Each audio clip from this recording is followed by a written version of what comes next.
ಆದಾಗ ಅವತ್ತಿನ ಬಜೆಟ್ ಎಷ್ಟಿತ್ತಂದ್ರೆ 1 ಲಕ್ಷ ಕೋಟಿ ಇತ್ತು. ಈ ಸರ್ಕಾರದ ರಾಜ್ಯ ಸರ್ಕಾರ ಬಜೆಟ್ 1 ಲಕ್ಷ ಕೋಟಿ ಇತ್ತು.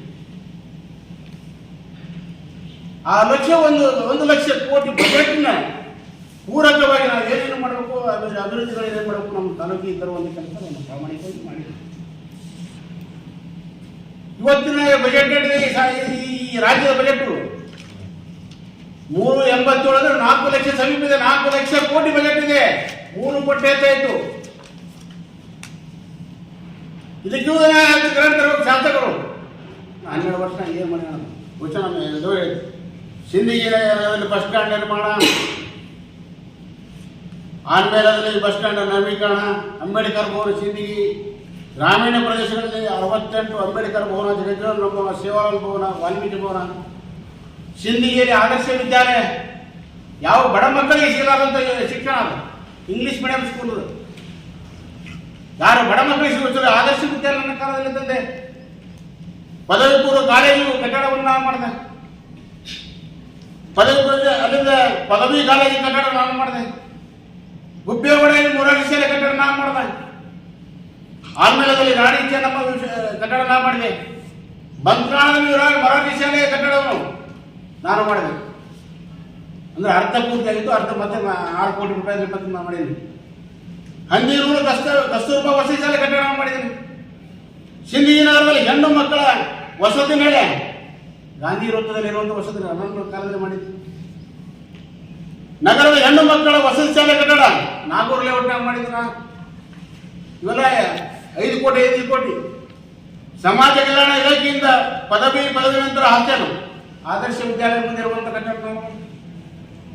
ದೇವಳಗಾವ್ BCM ಹಾಸ್ಟೆಲ್ ಇರ್ಬೋದು, ಅಲ್ಲಿಂದ ನಾಗಾವಿಯಲ್ಲಿ BCM ಹಾಸ್ಟೆಲ್ ಮಂಜೂರು ಇರ್ಬೋದು, ಆಮೇಲೆ ನಗರದ ವಸತಿ ನಿಲಯ ಇರ್ಬೋದು, ಆಮೇಲೆ ಸಿಂಧಿಗಿ ನಗರದಲ್ಲಿ ಅಲ್ಪಸಂಖ್ಯಾತರ ನಿಲಯ ಕಟ್ಟಡ ನಾವು ಮಾಡಿದ್ವಿ. ಹೊಸ ಪ್ರೌಢಶಾಲೆಗಳು ಒಂದಲ್ಲ, ರಾಂಪೂರು, ಗಣಿಯಾರ, ಸೋಮಜಾಳ, ಬೊಮ್ಮನಹಳ್ಳಿ, ಸುರಿಗೇಳಿ, ಪೌತ್ಮೂರ, ಆಮೇಲೆ ಹೆಣ್ಣು ಮಕ್ಕಳ ಪ್ರೌಢಶಾಲೆ ಕಟ್ಟಡ ನಾವು ಮಾಡಿದ್ದೀನಿ. ಆಮೇಲೆ ಇವೆಲ್ಲವೂ ಮಾಡಿದಾಗ ವಿಷಯ ಶಿಕ್ಷಣಕ್ಕೆ ಹೆಚ್ಚು ಒತ್ತು ಕೊಡುವಂಥ ಕೆಲಸ ನನ್ನ ಅವಧಿಯನ್ನು ಮಾಡಿದೆ. ಅದರ ಜೊತೆಗೆ ವಿದ್ಯುತ್ತಿನಲ್ಲಿ ಕ್ರಾಂತಿಯನ್ನು ಮಾಡಿದ್ದು. ಇವತ್ತು ರೈತರಿಗೆ ಸರಾಗವಾಗಿ ಇವತ್ತು ಕಬ್ಬು ಬೆಳಿಬೇಕಾದ್ರೆ ರೈತರು ಆರಾಮಾಗಿ ಇವತ್ತು ನೀರು ಬೆಳಿಬೇಕು. ವಿದ್ಯುತ್ ಬಹಳ ಅವಶ್ಯ ಇದೆ. ವಿದ್ಯುತ್ತಿನ ಪಾತ್ರ ಬಹಳ ಅವಶ್ಯ ಇದೆ.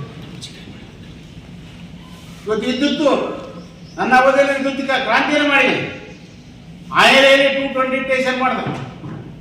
106 ಕೋಟಿ ರೂಪಾಯಿ ಖರ್ಚು ಮಾಡಿ 106. ಆರ್ಮೇಲದಲ್ಲಿ 33 ಸ್ಟೇಷನ್ ಇತ್ತು, ಅದು ಅಪ್ಗ್ರೇಡ್ 110 ಸ್ಟೇಷನ್ ಮಾಡಿ ಅಪ್ಗ್ರೇಡ್ ಮಾಡಿ.